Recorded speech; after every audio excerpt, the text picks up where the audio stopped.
इस YouTube platform पर मैं ललित राठी आपका स्वागत करता हूं। आशा और उम्मीद करता हूं कि आपकी पढ़ाई बहुत बेहतर चल रही होगी और आप ईमानदारी से अपने समय का यूटिलाइज करते हुए पढ़ाई कर रहे होंगे। जैसा कि आपने थंबनेल देख ही लिया होगा, आज हम यहां पर बात करने वाले हैं फंडामेंटल ऑफ इलेक्ट्रॉनिक्स इंजीनियरिंग के जो AKTU का एग्जाम होने वाला है उसके 12 मोस्ट एक्सपेक्टेड क्वेश्चन जो एग्जाम के पॉइंट ऑफ व्यू से बहुत ज्यादा इंपॉर्टेंट हैं। लेकिन उससे पहले मैं यहां पर आप लोगों को जो वो 12 मोस्ट एक्सपेक्टेड क्वेश्चंस हैं उनका किस तरीके से मैंने बनाए हैं वो पहले मैं यहां पर आपको एनालाइज दिखाना चाहता हूं, ताकि क्योंकि देखिए मॉडल पेपर मैं इसलिए नहीं लेकर आया हूं। मॉडल पेपर जब प्रोवाइड कराता हूं तो बच्चे ये कहते हैं कि सर इसमें से कितने नंबर का आ जाएगा। बेटा अगर ऐसा होता तो मैं 70 के 70 नंबर का आपको पेपर दे देता ना, है ना। लेकिन जो इंपॉर्टेंट टॉपिक्स बताए हैं और जो ये क्वेश्चंस मैं बताऊंगा, गारंटी के साथ कहता हूं यहां से आपको पूरा पेपर देखने को मिल जाएगा। लेकिन लैंग्वेज चेंज हो सकती है क्वेश्चन की, ठीक है। तो इस तरीके से आप चीजों को तैयार करके चलेंगे। और पहला क्वेश्चन जो पेपर आपका हुआ है वो आपने देख भी लिया है। AKTU की इस बार मंशा क्या है, उसमें आप कुछ भी एक्सपेक्ट नहीं कर सकते हैं। तो चलिए वीडियो को शुरू करने से पहले आप वीडियो को शेयर कर दीजिए, क्योंकि आज की रात का ही समय आपके पास है। वीडियो सभी बच्चों तक पहुंच जाना चाहिए, ये आपकी रेस्पॉन्सिबिलिटी है। मैं अपनी तरफ से हर संभव कोशिश आप लोगों के लिए कर रहा हूं। तो सबसे पहले जो अभी तक आपके सिलेबस के अकॉर्डिंग 6 पेपर हुए हैं, फर्स्ट सेमेस्टर और सेकंड सेमेस्टर के इलेक्ट्रॉनिक्स के, उनका निचोड़ है ये, आप समझकर चलिए। उन सबको मैंने इकट्ठा किया। इकट्ठा करने के बाद फिर एनालाइज किया कि कौन सा क्वेश्चन कितनी बार रिपीट हुआ है। देन आपके सामने मैं ये सारी चीजें रखने वाला हूं। इससे आपको ये भी पता चल जाएगा कि क्वेश्चन रिपीट तो होते ही होते हैं। अगर आपका कोई क्वेश्चन छूट भी रहा है जो कि कई बार रिपीट हुआ है तो प्लीज आप उस क्वेश्चन को अभी भी तैयार कर सकते हैं। तो सबसे पहले अगर मैं ओपेम्प में बात करूं तो explain the working of opamp as an integrator and derive the output equation. ये क्वेश्चन आपका 4 बार रिपीट हो चुका है PYQs क्वेश्चन के अकॉर्डिंग। अगर हम देखें तो आप खुद अंदाजा लगा सकते हैं इंटीग्रेटर कितना इंपॉर्टेंट क्वेश्चन है। और जब मैंने most important topics unit wise बताए थे तब मैंने ये टॉपिक भी वहां पर बताया था और उसको इंक्लूड करने का उद्देश्य यही था। चलिए आगे अगर मैं दूसरे क्वेश्चन की बात करता हूं, derive and prove that opamp output is proportional to the difference of input voltage. यानी कि ये differential mode of operation amplifier जो है उस क्वेश्चन की बात कर रहा है।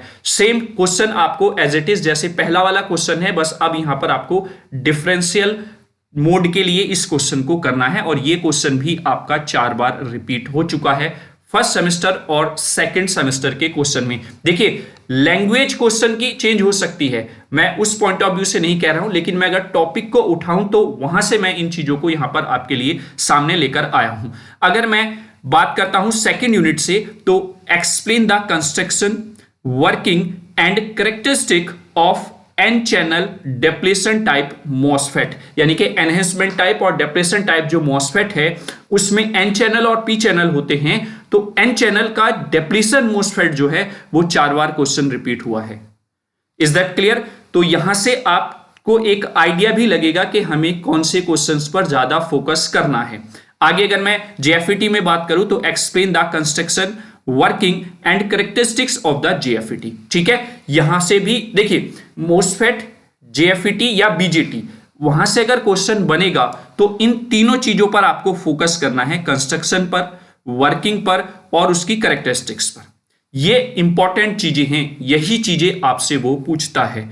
इन चीजों को बहुत अच्छे से नीट एंड क्लीन तरीके से आपको तैयार करना है और एग्जाम हॉल में नीट एंड क्लीन तरीके से बनाकर भी आनी है ये सारे डायग्राम, तभी आपके मार्क्स अच्छे आएंगे। ठीक है, तो ये वाला क्वेश्चन आपका 3 बार रिपीट हो चुका है। आगे बात करें जीनर ब्रेकडाउन की तो compare the एवलांचे and Zener breakdown. Most important question है, कई बार आपका ये क्वेश्चन पूछा जा चुका है। तो आई होप आप लोगों को ये जो मैंने रिपीटेशंस बताई है क्वेश्चंस की, ये आपको क्लियर हो गया होगा। इनमें से अगर आपको कोई टॉपिक ऐसा लग रहा है कि अभी तक आपने तैयार नहीं किया है तो अभी भी आपके पास समय है, आप उसको तैयार कर लीजिए, क्योंकि अगर इतनी बार वो रिपीट हुआ है तो हो सकता है कि कल को आपको एग्जाम में भी देखने को मिल जाए। तो आई थिंक आप लोगों को ये पहली स्लाइड क्लियर हो गई होगी। चलिए नेक्स्ट स्लाइड की बात कर लेते हैं और इसमें देखते हैं कौन से क्वेश्चंस इंपॉर्टेंट हैं।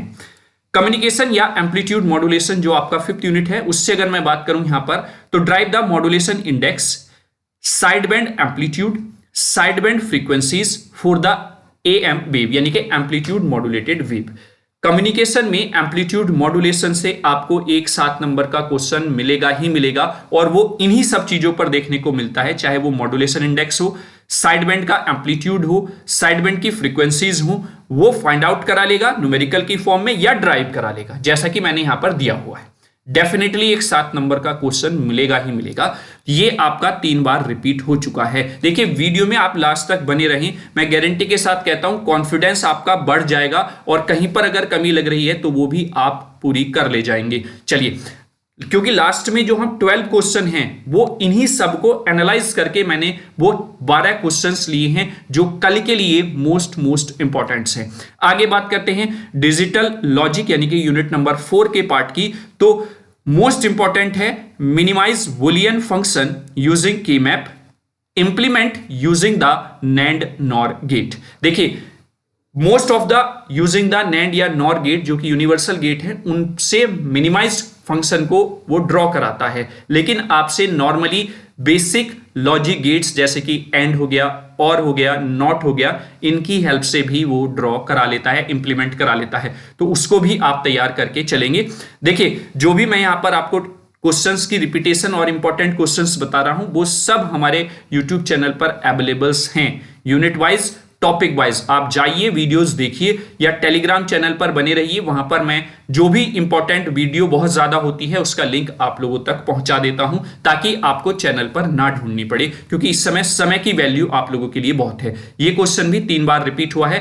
3 बार इन द सेंस केवल इस बात के लिए मैं कह रहा हूं नैंड और नॉर गेट, अदरवाइज के मैप का तो हर पेपर में क्वेश्चन बनता ही बनता है। चलिए, अब बात कर लेते हैं रेक्टिफिकेशन यानी कि यूनिट नंबर 1 से। तो उसमें bridge rectifier with waveform and derive the average and RMS value, मतलब ब्रिज रेक्टिफायर का जो वर्किंग है, कंस्ट्रक्शन है, उसका वेवफॉर्म है, उस पर क्वेश्चन बनता है 7 नंबर में, और साथ ही साथ वो एवरेज वैल्यू और आरएमएस वैल्यू भी फाइंड आउट करा लेता है। ये क्वेश्चन भी कई बार रिपीट हुआ है। ठीक है, चलिए आगे बात करते हैं यूनिवर्सल गेट्स की। तो यूनिवर्सल गेट्स में आपका क्वेश्चन ये 2 मार्क्स के पॉइंट ऑफ व्यू से बहुत ज्यादा इंपॉर्टेंट रहता है कि नैंड और नॉर गेट यूनिवर्सल गेट्स क्यों होते हैं, ये पूछा जाता है। और अगर 7 नंबर में वो इस यूनिवर्सल गेट से क्वेश्चन पूछना चाहे तो वो आपसे बेसिक गेट्स जो हैं उनके बारे में पूछ लेगा, और ये कह देगा कि इनको आप इंप्लीमेंट कीजिए नैंड या नॉर गेट की हेल्प से, क्योंकि ये अगर आपका पक्का है तो आपका के मैप कहीं ना कहीं 30% कंप्लीट हो जाता है, क्योंकि वहां पर जो मिनिमाइज करके फंक्शन आता है उसको आपको इसी नैंड या नॉर गेट से इंप्लीमेंट करा लेता है। तो यानी कि ये दोनों क्वेश्चन एक दूसरे से कहीं ना कहीं आपस में रिलेट करते हैं। ये भी आपका 3 बार क्वेश्चन रिपीट हो चुका है। अगर कम्युनिकेशन सिस्टम में उसके ब्लॉक डायग्राम की बात करूं तो ये क्वेश्चन भी 3 बार रिपीट हुआ है अलग अलग लैंग्वेज में। Draw the block diagram of the communication system and explain each block in detail, इस तरीके से क्वेश्चन आपका पूछा जाता है। तो आई थिंक सेकंड स्लाइड भी आपको क्लियर हो गई होगी, और मुझे लगता है कि आपको इन क्वेश्चंस को देखकर यह पता चल रहा होगा कि किस यूनिट से हमें कौन सा टॉपिक तो पढ़ना ही पढ़ना है, जो सिलेक्टेड टॉपिक्स हैं। ठीक है, चलिए आगे बात कर लेते हैं नेक्स्ट स्लाइड्स की। अगर हम नेक्स्ट स्लाइड में बात करूं तो कुछ अगर मैं एक्सपेक्टेड क्वेश्चन 2 मार्क्स के पॉइंट ऑफ व्यू से आपके सामने रखूं यहां से, तो जैसे डायोड और पीएन जंक्शन में क्या है कि डिप्लीशन विड्थ जो है वो डिक्रीज क्यों होती है फॉरवर्ड वाइस में, इस पर क्वेश्चन बनता है। एक्सप्लेन करिए working and VI characteristic of the PN junction diode, इस पर 2 मार्क्स में क्वेश्चन पूछता है। एक्सप्लेन करिए कि zener diode as a voltage regulator होता है, इस पर आपसे 2 मार्क्स पर क्वेश्चन बन जाता है। वहीं पर अगर मैं बात करता हूं ट्रांजिस्टर और बीजेटी में, तो बीजेटी एक करंट कंट्रोल डिवाइस क्यों होती है, ये 2 नंबर में 2 मार्क्स में आपका क्वेश्चन पूछा जाता है। Draw the common base and common ammeter configuration and explain it's characteristics, अगर ये पूरा डिटेल में आपसे पूछेगा तो 7 मार्क्स के पॉइंट ऑफ व्यू से इंपॉर्टेंट है। अदरवाइज आपसे characteristic common base, common ammeter या कॉमन कलेक्टर किसी की भी वो ड्रॉ करा सकता है। आगे अगर मैं बात करूं यहां पर डिटरमाइन कीजिए आईसी, आईबी और आईई, ये मतलब कंडक्शन करंट, बेस करंट और एमीटर करंट, ये इस तरीके से लिखा हुआ है, वो कैपिटल में ही हो गया सारी चीजें, है ना। और जब गिवन हो अल्फा और बीटा की वैल्यू, यानी कि ये एक न्यूमेरिकल होता है जो 2 नंबर में कई बार क्वेश्चन पूछा गया है। और find the base current from the given drops, कोई भी वैल्यूज यहां पर जो दी हुई हैं उनके यूज हेल्प से आपसे कोई भी एक करंट फाइंड आउट करा लेता है, बेस करंट, कंडक्शन करंट या एमीटर करंट, इनके बीच में रिलेशन भी वो वहां पर 2 नंबर में पूछता है। आई थिंक ये भी स्लाइड आपको क्लियर हो गई होगी। चलिए आगे बात कर लेते हैं FET यानी कि फील्ड इफेक्ट ट्रांजिस्टर से, जो 2 मार्क्स में क्वेश्चन पूछा जाता है कि FET जो है वो एक वोल्टेज कंट्रोल और यूनिपोलर डिवाइस होती है, क्यों होती है, इस पर क्वेश्चन बार बार पूछा जाता है। एक्सप्लेन कीजिए inverting and non inverting amplifier and drive करना है उसका गेन। तो ये 7 नंबर का क्वेश्चन भी बन जाता है जब वो इन्वर्टिंग और नॉन इन्वर्टिंग का गेन ड्राइव आपसे करा लेता है। वहीं पर अगर 2 मार्क्स के पॉइंट ऑफ व्यू से बात करूं तो जो टर्म्स हैं CMR और आपका स्लू रेट हो गया और वर्चुअल ग्राउंड्स हो गया, इनको वो 2 नंबर में पूछ लेता है। साथ ही साथ आइडियल ओपेम्प की कैरेक्टरिस्टिक, ये तो बहुत बहुत ज्यादा इंपॉर्टेंट है 2 मार्क्स के पॉइंट ऑफ व्यू से, तो ये आपको विशेष ध्यान रख के चलना है, ये चीजें आपको तैयार करके चलनी है।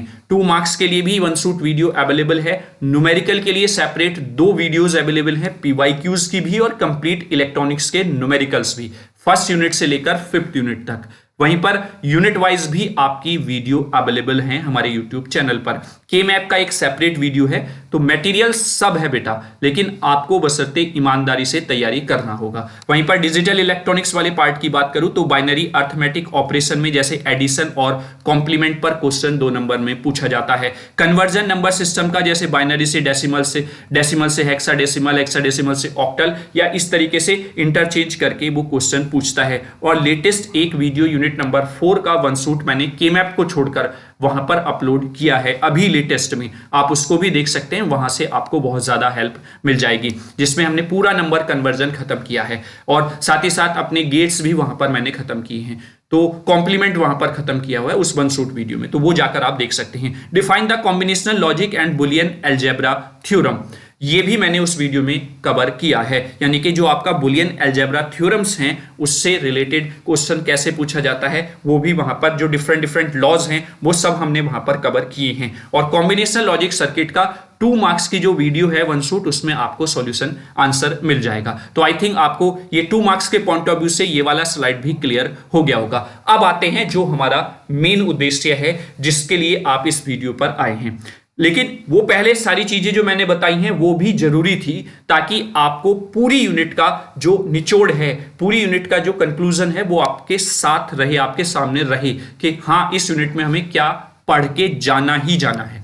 तो 12 मोस्ट एक्सपेक्टेड क्वेश्चन उसी एनालिसिस के हिसाब से मैं यहां पर आपके लिए लेकर आया हूं। आई थिंक आप लोगों को भी ये समझ में आ जाएगा कि हाँ ये इंपॉर्टेंट क्यों बता रहे हैं सर। देखिए, पहला मेरे अकॉर्डिंग ऑप-एम्प में इंटीग्रेटर और डिफरेंशिएटर, ये आपको पूरा डेरिवेशन, उसकी वेवफॉर्म, सारी चीजें, यानी कि उसका जो सर्किट डायग्राम है वो आपको अच्छे से तैयार कर लेना है। यानी कि ये 12 क्वेश्चन ऐसे हैं इनको आपको स्किप नहीं करना है, इससे अलग आप प्रैक्टिस करके चलें, क्योंकि पहला क्वेश्चन पेपर देखकर, पहले जो पेपर आपका हुआ है फर्स्ट पेपर, उससे AK2 की मंशा साफ है, वहां पर आप किसी भी चीज को अवॉइड नहीं कर सकते हैं, ये आपको विशेष ध्यान रखना है। और यहां पर आप इसके न्यूमेरिकल भी करके जाएंगे जरूर जो ओप-एम्प पर है, क्योंकि न्यूमेरिकल डेरिवेशन थ्योरी वो किसी भी एक्सपेक्ट में क्वेश्चन पूछ सकता है। अगर किसी टॉपिक से अभी तक न्यूमेरिकल बनता था तो जरूरी नहीं है कि वो न्यूमेरिकल ही पूछे, उसको थ्योरी की फॉर्म में भी स्टेप्स पूछ सकता है। तो हर एक स्ट्रेटेजी के साथ आपको आगे बढ़ना है ताकि कल के एग्जाम में कोई भी प्रॉब्लम ना हो, और कर सकते हैं आप, ये मुझे पूरा विश्वास है आप लोगों पर, यही विश्वास आपको भी अपने ऊपर रखना पड़ेगा। ठीक है, एक्सप्लेन कीजिए एन चैनल मॉसफेट को, डेप्लीशन और एनहेंसमेंट टाइप। और डेप्लीशन जो है वो 80%, क्योंकि आपने पीछे भी देखा है, और मैं भी 80% डिप्लीशन टाइप एनहेंसमेंट मॉसफेट जो है उसको लेकर चलता हूं विद कैरेक्टरिस्टिक्स के साथ। ठीक है, वहीं पर एक्सप्लेन करना है JFET working and characteristics, JFET की वर्किंग, कैरेक्टरिस्टिक और कंस्ट्रक्शंस भी, जैसा कि पीछे मैंने आपको शुरुआत में क्वेश्चन बताया था। ड्राइव कीजिए एम्पलीट्यूड मॉड्यूलेशन का modulation index, side band amplitude और फ्रीक्वेंसीज। जब आप इसका डेरिवेशन कर लेंगे तो न्यूमेरिकल तो हलवा हो जाएगा फिर, क्योंकि सारे फॉर्मूले आपको टिप्स पर रहेंगे। वहीं पर why NAND and NOR gates are universal, क्यों यूनिवर्सल हैं और इनसे कैसे आप इंप्लीमेंट करते हैं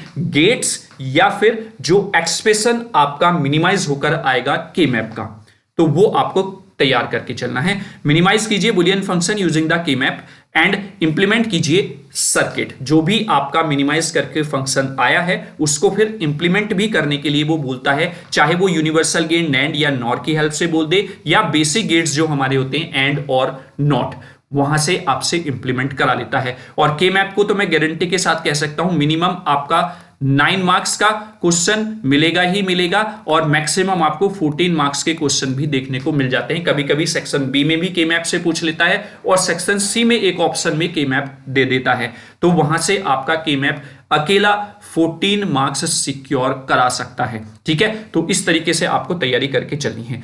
आगे आते हैं हम नेक्स्ट 6 क्वेश्चंस पर।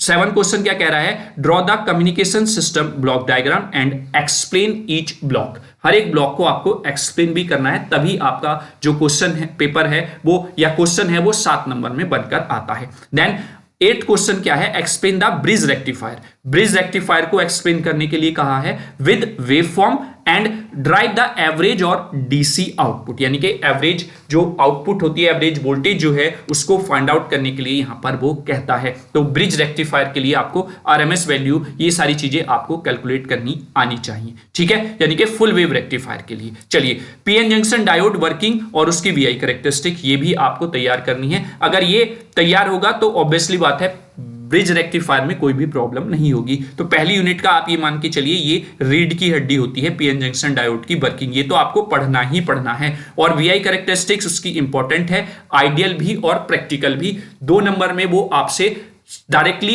आइडियल या प्रैक्टिकल वीआई कैरेक्टरिस्टिक्स ड्रॉ करा लेता है डायरेक्टली बोलकर। ठीक है, Zener diode as a voltage regulator, इस पर न्यूमेरिकल भी आपका बनता ही बनता है, लेकिन आपको थ्योरी के पॉइंट ऑफ व्यू से भी रेडी रहना है। वहीं पर अगर ओपैम्प में आगे आए हम, CMRR, स्लू रेट, वर्चुअल ग्राउंड, इससे रिलेटेड न्यूमेरिकल के साथ साथ आपको डेरिवेशन भी इसकी थ्योरी भी, डेफिनेशंस भी आपको तैयार रखनी है। कभी कभी वो इन सबको कंबाइन करके एक लॉन्ग क्वेश्चन 7 नंबर का बना देता है। अदरवाइज 2 मार्क्स के पॉइंट ऑफ व्यू से ये छोटी छोटी टर्म्स आपको जरूर ध्यान रखनी है। और at the end binary operation मतलब addition, subtraction, one's complement, two's complement और साथ ही साथ नंबर सिस्टम कन्वर्जन, ये आपको तैयार करके जाना है। तो मेरे हिसाब से ये 12 क्वेश्चंस ऐसे हैं जिसमें से आपको डेफिनेटली पेपर्स में देखने को मिलेगा ही मिलेगा। और मुझे उम्मीद है कि अगर आप इस वीडियो को अच्छे से एनालाइज करके समझ के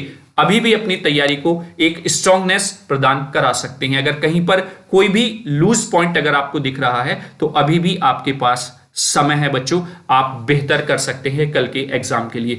तो एट द एंड आप सबको बहुत बहुत बेस्ट विशेष और आपके कल के एग्जाम के लिए बेस्ट ऑफ लक, ताकि आपका एग्जाम बहुत अच्छा जाए। मुझे आशा भी है और उम्मीद भी है कि आप ईमानदारी से तैयारी करेंगे तो आप एग्जाम हॉल में कहीं पर भी किसी भी क्वेश्चन में नहीं फंसेंगे, चाहे एग्जामिनर किसी भी लैंग्वेज में कैसा भी क्वेश्चन आपसे पूछ ले। अगर आपने ईमानदारी से मेहनत की है और इस वीडियो के क्वेश्चंस को एनालाइज करके, इस वीडियो के जो मैंने आपको चीजें बताई हैं, आपके सामने रखी हैं, उनको एनालाइज करके अगर आप प्रिपरेशन करेंगे तो चलिए एट द एंड फिर से आप सभी को बेस्ट विशेष आपके कल के एग्जाम के लिए और बेस्ट ऑफ लक भी आपके कल के इलेक्ट्रॉनिक्स के पेपर के लिए। आपका पेपर बहुत बेहतर जाएगा। इसी माइंडसेट के साथ आपको एग्जाम हॉल में एंट्री करनी है। आपकी तैयारी बेहतर है। देखिए, अभी आपको ये लग रहा होगा कि हमने पढ़ तो बहुत लिया है लेकिन याद कुछ नहीं है। ये नेचुरल प्रोसेस होता है बेटा। जब आप एग्जाम हॉल में बैठते हैं,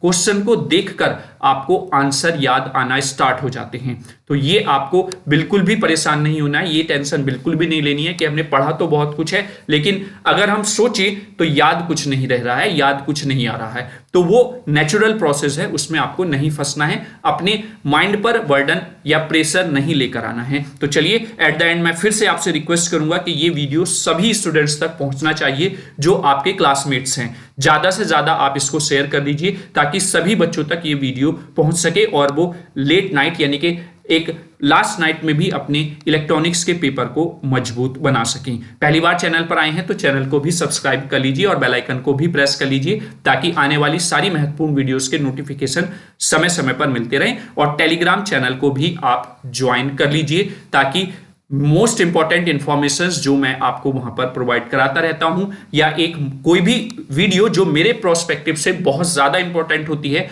वो डायरेक्टली मैं वहां पर शेयर कर देता हूं। तो आई होप आप लोगों को क्लियर हो गई होंगी सारी चीजें। तो चलिए, समय आपके लिए कीमती है,